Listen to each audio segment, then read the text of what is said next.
From the Ticats Audio Network, this is Ticats Today with Steve Milton. It's Wednesday, June 19th. This is Ticats Today, and I'm Steve Milton. It was a scorcher out there on the field, but the Tiger Cats were back at it, preparing for the return match of the two-leg set with Saskatchewan Roughriders Sunday night in their home opener in Regina. And I think we can all agree that the first leg didn't turn out as well as everyone in this city had wanted. Today, we'll hear from Scott Milanovich on practicing in the heat, on playing the same team on back-to-back weekends, and on defensive end Nick Usher, who's had a great couple of games. And we'll introduce you to Usher himself, and also talk with Tim White about recovering from some costly drops in the first two games of the season. There were some strong performances in practice today. The work of the defensive secondary and of receiver Shemar Bridges stood out, as did some great patterns from the aforementioned Tim White. As I said, you could have fried an egg on the artificial turf today. I almost fried my laptop on my own lap, and that meant a couple of adjustments to practice. But it wasn't a shortened practice, though. Lots of players draped ice towels on their shoulders during drills. Here's the head coach on all of that. We talked to guys about staying hydrated. Gave them a couple extra breaks between periods. We didn't put the pads on until halfway through practice, yeah. Many people around the league are calling Sunday's 33-30 loss to the Riders an early frontrunner for Game of the Year, which of course is not what's being said around here.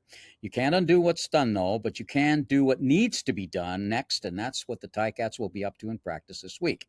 When you play a team on back-to-back weekends, there is a slight change in the approach, Milanovich says. I think you plan ahead. I mentioned I thought to you maybe last week that we put a little extra in for game one so that the stuff that you don't use is carry over for the second game. From a coaching perspective, it's a little bit easier in terms of obviously the players just know what they're seeing. You know, when you review the game tape, you're also reviewing your next upcoming opponent. So from that standpoint, it's easier. Obviously, they've seen what we have, we've seen what they have, and you got to find some new wrinkles to keep them off balance. On yesterday's Ticats Today, Coach John Salavanis, said he feels the big step forward this week will be on the defense. The newer players have a fuller sense of what Trevor Harris is trying to do and how he does it, although they had a strong inkling of that from film before the last game. Sal also feels that if the Ticats can start with the same energy as they did here Sunday, they can take the crowd out of the game, at least for a while, this Sunday. And you know the Mosaic Stadium crowd will be definitely in the game after two fourth-quarter rallies to pull victories from deep in the esophagus of defeat.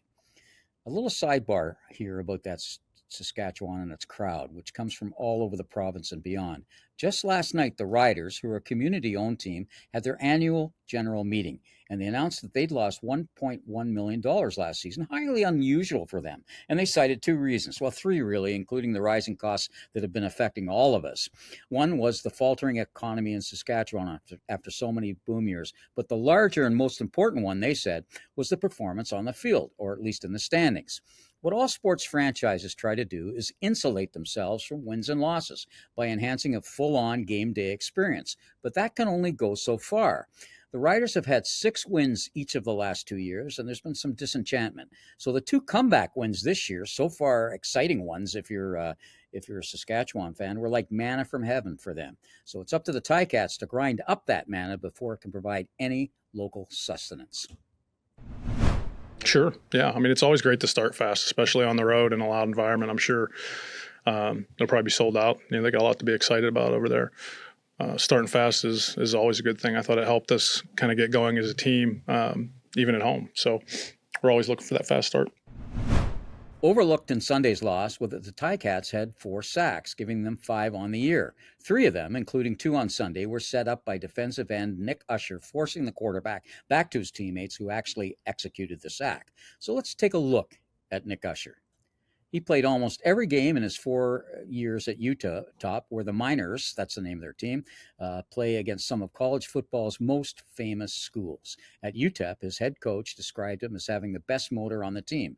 And in his senior year, he switched to linebacker after 3 years at defensive end. He said that actually has helped him a little bit in learning how to square up on tackles and be careful in the open field.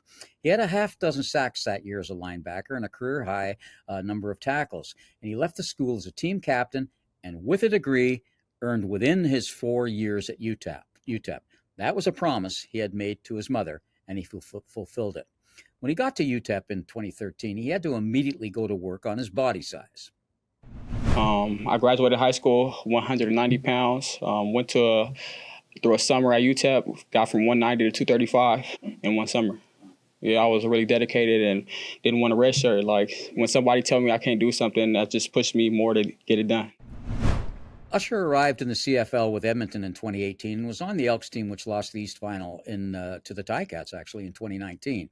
He signed with the NFL's Las Vegas Raiders, but had a leg injury, and Milanovich knew him in Edmonton when he was technically the head coach there in 2020. That was a season that was never played because of the pandemic, of course. And he said he could tell Usher was still suffering from the after effects of a serious injury.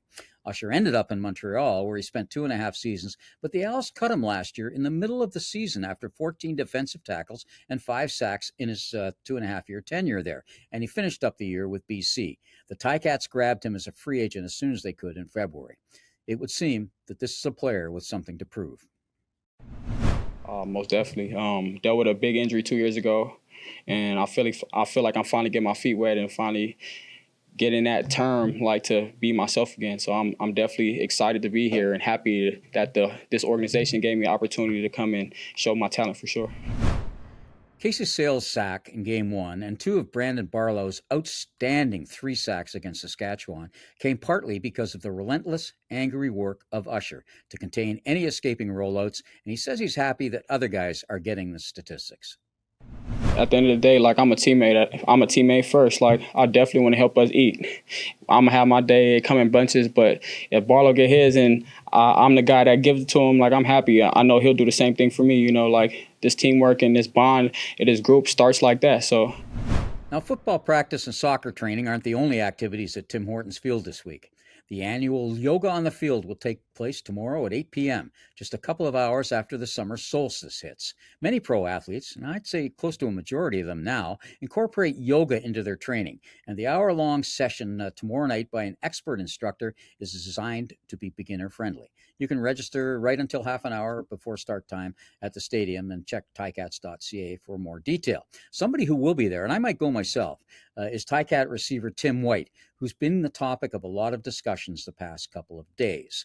White had that unlucky interception bounce off him on Sunday, right at the end of the game, but it also dropped passes that would have been touchdowns in each of the first 2 games. He faced that head on in front of a couple of media types earlier today.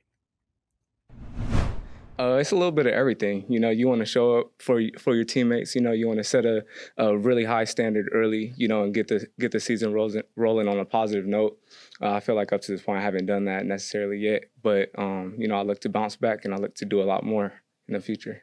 That's part of the game. Like, we're professional football players, so if you go through a season without adversity, then you probably weren't playing. You know, so. I look forward to the challenges. You know, I embrace it. I'm highly motivated. I'm inspired. You know, I'm ready to get out there on the field. Both Milanovich and Bo Levi Mitchell have talked supportively to White since then, and neither are worried about his ability to rise above what's transpired to him over the first couple of games. We'll end there, and thank you for joining us. Tune in for tomorrow's episode when we'll update you on what's happening at Ticat practice and continue to look ahead to Sunday's trip to Saskatchewan. This has been Ticats Today, and I'm Steve Milton. This has been Ticats Today with Steve Milton. Catch it on Spotify, YouTube, Apple Podcasts, and anywhere else you get your podcasts.